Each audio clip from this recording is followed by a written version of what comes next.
سلطان محمد فاتح، جن کو سلطان محمد الثانی کے نام سے بھی پکارا جاتا ہے، 30 مارچ 1432 کو پیدا ہوئے۔ یہ سلطنت عثمانیہ کے 7ویں سلطان تھے، جو 1444 سے 1446 تک اور پھر 1451 سے 1481 تک سلطنت عثمانیہ کے سلطان رہے۔ انہوں نے محض 21 سال کی عمر میں قسطنطنیہ، جو کہ آج استنبول کے نام سے مشہور ہے،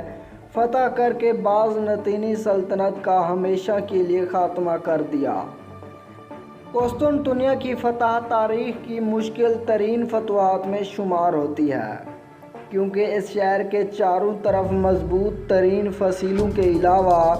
سمندر کے اطراف ایسی حفاظتی چین بنائی گئی تھی جسے عبور کرنا آسان نہیں تھا۔ قسطنطنیہ فتح کرنے کے لیے سلطان کے ساتھ 80,000 فوجی تھے۔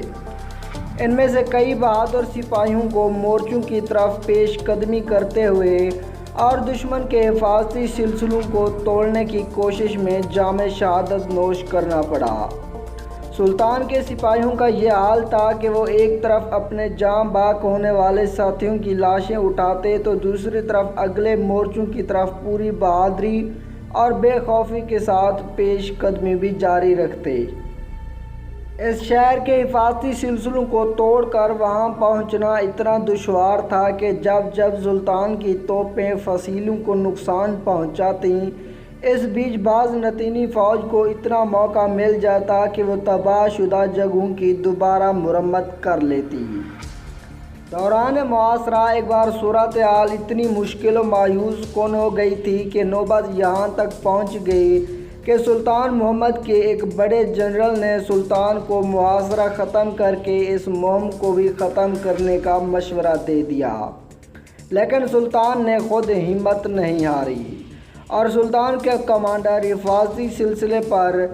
خاص 3 مقامات پر گولہ باری جاری رکھ کر فصیل کو زبردست نقصان پہنچاتے رہے،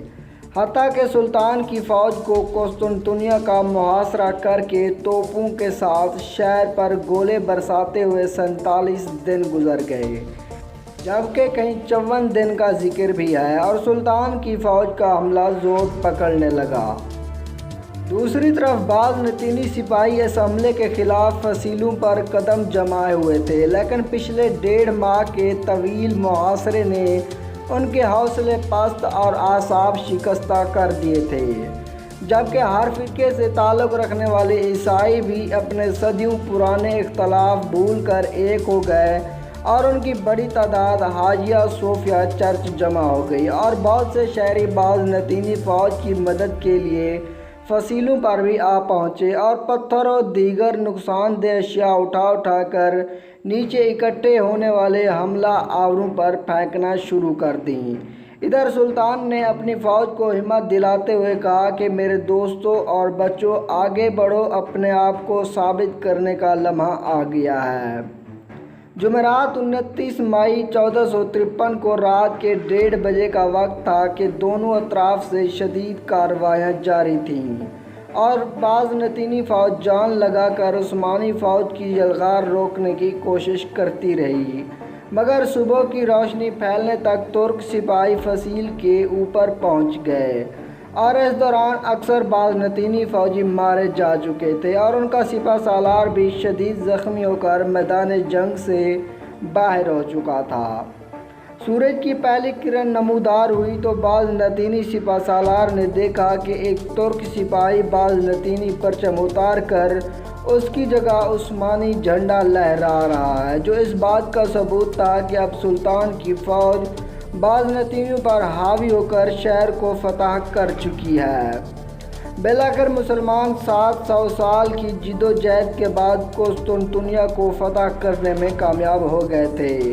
جس کی بشارت حضرت محمد صلی اللہ علیہ وسلم نے فرما دی تھی۔ حضور پاک صلی اللہ علیہ وسلم نے فرمایا کہ تم ضرور قسطنطنیہ کو فتح کر کے رہو گے، وہ فاتح بھی کیا خوب ہوگا اور وہ فوج بھی کیا خوب ہوگی۔ اس عظیم الشان فتح کے بعد سلطان نے اپنے خطابات میں قیصر روم کا اضافہ کیا۔ قسطنطنیہ فتح کر کے سلطان محمد الفاتح نے اسلام کی نامور ہستیوں میں ایک ممتاز شخصیت کی حیثیت اختیار کر لی۔ قسطنطنیہ کے علاوہ سلطان محمد فاتح نے اپنے دور میں اور بھی کئی بڑی اہم فتوحات حاصل کی تھیں، جن میں یونانی جزائر، Belgrade, Bosnia, Sarwia, کرمانیا، Crimea, Albania اور برزیگووینا جیسے علاقے فتح کر کے تاریخ کی یادگار شخصیت بن گئے۔ سلطان محمد فاتح نے اپنی خلافت میں تقریباً 300 سے زائد عالی شان مساجد بھی تعمیر کرائیں، جن میں سلطان محمد مسجد اور ابو ایوب انصاری رضی اللہ عنہ جیسی تاریخی مسجدیں بھی شامل ہیں۔ سلطان محمد فاتح 3 مئی 1481 کو اس جانب فانی سے کوچ کر گئے۔